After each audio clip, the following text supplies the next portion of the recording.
खोखले दावों और बेहद प्रचार प्रसार से बहुत दूर भारत की अर्थव्यवस्था वाकई में डावाडोल स्थिति में है। मोदी सरकार कितने भी खोखले दावे कर ले, प्रोपेगेंडा पर पानी की तरह पैसा बहा ले, मगर निकम्मी आर्थिक नीतियों और विफलताओं को अब चाहकर भी छिपाया नहीं जा सकता है। लेकिन आइए पहले जरा सुन ले मोदी जी जीडीपी ग्रोथ पर क्या बोलते थे। साथियों, 7%, 8% की विकास दर से आगे बढ़कर हमें डबल डिजिट की विकास दर प्राप्त करने के लक्ष्य पर काम करना समय की मांग है। तो सुना आपने, डबल डिजिट तो बड़े दूर की बात है। इनकी सरकार के खुद के आंकड़े ही बता रहे हैं कि इस साल मतलब 2024-25 में जीडीपी ग्रोथ मात्र 6.4% की होने वाली है, जो ना सिर्फ 4 साल में सबसे कम है बल्कि कोरोना महामारी के बाद की सबसे निचली ग्रोथ रेट रहेगी।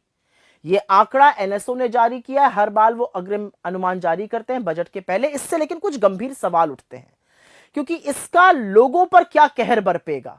इसकी ना तो सरकार को, ना रिजर्व बैंक ऑफ इंडिया को कोई सुध है और ना शायद कोई परवाह है। आप सोचिए कि नवंबर 2024 की शुरुआत तक आरबीआई जो था वो 7.5% की जीडीपी ग्रोथ रेट का अनुमान लगाकर बैठा था और सरकार को यह आशा थी कि जीडीपी ग्रोथ रेट आएगा 7.2% पे। अब अनुमान 6.4% पर हो गया है। इन दोनों एजेंसियों के पास हर तरह का आंकड़ा है, हर तरह का इकोनॉमिक डेटा है, हाई फ्रीक्वेंसी इंडिकेटर होते हैं, और उसके बावजूद भी ये इतने अनभिज्ञ हैं। तो ये इनकी अकर्मण्यता है या सच को छुपाने की सोची समझी साजिश, इसका फैसला आप खैर खुद कीजिए। सरकार के मंत्री और सत्तारूढ़ बीजेपी के जो पदाधिकारी हैं वो विशेषज्ञों को, इकोनॉमिस्ट्स पर खूब कटाक्ष कसते हैं और जितनी मर्जी हो कटाक्ष कसिए।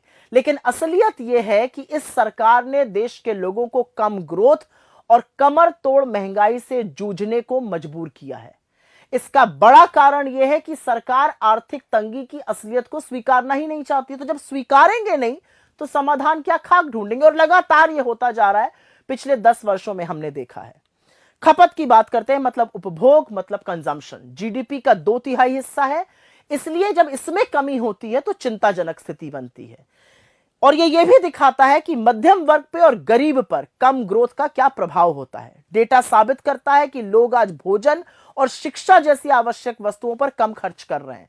जो प्राइवेट कंजम्पशन पर खर्च की ग्रोथ होती है वो पिछली तिमाही में 7.4% थी, अब घटकर 6% रह गई है। एफएमसीजी कंपनियां, वही कंपनियां जो साबुन, तेल, शैम्पू वगैरह बनाती हैं, उन्होंने ये बड़ा खुलासा किया है कि अब छोटे छोटे पैकेज की जो मांग है वो ज्यादा हो रही है। तो यह स्पष्ट करता है कि लोगों के पास जरूरी सामान खरीदने के लिए भी उपयुक्त पैसा नहीं है। मैन्युफैक्चरिंग, जहां पर बहुत सारी नौकरियां बन सकती हैं और जहां पर फोकस होना चाहिए सरकार का, पिछले वित्तीय वर्ष में कोई 9% से ज्यादा की ग्रोथ थी, इस बार घटकर 5.3% रह गई है। माइनिंग, जहां पर ग्रोथ 7.1% थी, वो घटकर महज 2.9 पर रह गई है। निर्यात मतलब एक्सपोर्ट, उसमें भी गिरावट जारी है।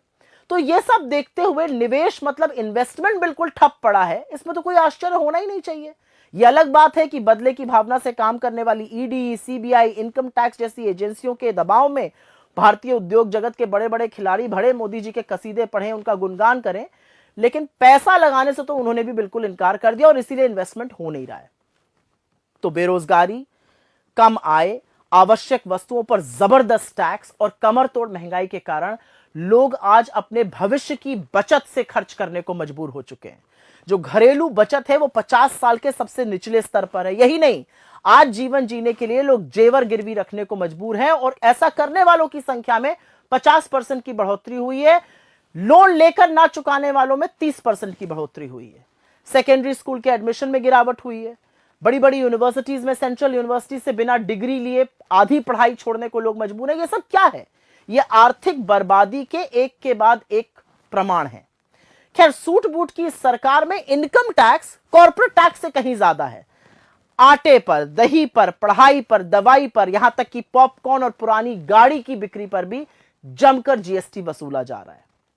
पर एक बात साफ है, आर्थिक मंदी स्पष्ट रूप से गरीबों और अमीरों पर अलग अलग तरह का प्रभाव डालती है। आज आम हिंदुस्तानी अपने 2 वक्त के भोजन, अपने बच्चों की शिक्षा के साथ समझौता कर रहे हैं, जबकि जो हाई नेटवर्थ इंडिविजुअल्स हैं, जो सुपर रिच लोग हैं, वो देश छोड़कर विदेश की ओर भाग रहे हैं। सच्चाई यह है कि मोदी ने भारतीय अर्थव्यवस्था को पूरी तरह से चौपट, पूरी तरह से ध्वस्त, पूरी तरह से बर्बाद कर दिया है। असलियत यह भी है कि आप उन वेबसाइट को तो हटा सकते हैं जहां पर डॉक्टर मनमोहन सिंह के कार्यकाल में जीडीपी की ज्यादा ग्रोथ लिखी थी, लेकिन क्या आप इस फैक्ट को नकार सकते हैं कि यूपीए के शासनकाल में 2004 से 14 के बीच एवरेज जीडीपी ग्रोथ हर साल 7.5% की थी और आपके 10 साल के शासनकाल में वो महज 6.5% रही है।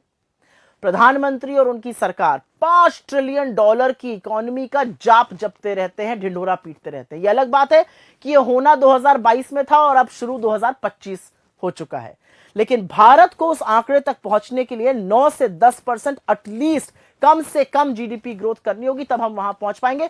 इसके बारे में कोई चर्चा नहीं है। खैर, अर्थव्यवस्था चलाना कोई रॉकेट साइंस तो है नहीं, कोई मुश्किल काम तो है नहीं, लेकिन सरकार को समाधान खोजने से पहले समस्या को तो स्वीकारना होगा। सीना ठोकना, प्रोपेगेंडा फैलाने में आप अंधभक्तों की तालियां बटोर सकते हैं, आप चरण चुंबक मीडिया की ओर से अहम मुद्दों पर सुई टपक सन्नाटा आपको मिल सकता है, मगर इससे अर्थव्यवस्था की सच्चाई नहीं बदलेगी और इसकी कीमत तो हमारा देश चुका रहा है। आने वाले केंद्रीय बजट में वैसे सरकार के पास एक मौका है कि कंजम्पशन, इन्वेस्टमेंट, उपभोग, निवेश दोनों पर ध्यान दें और उसको बढ़ाया जाए। मगर क्या सरकार अर्थव्यवस्था को सुधार कर देश को प्रगति की ओर ले जाएगी या पूरे देश में खुदाई करा करा के मुद्दों से भटकाती रहेगी?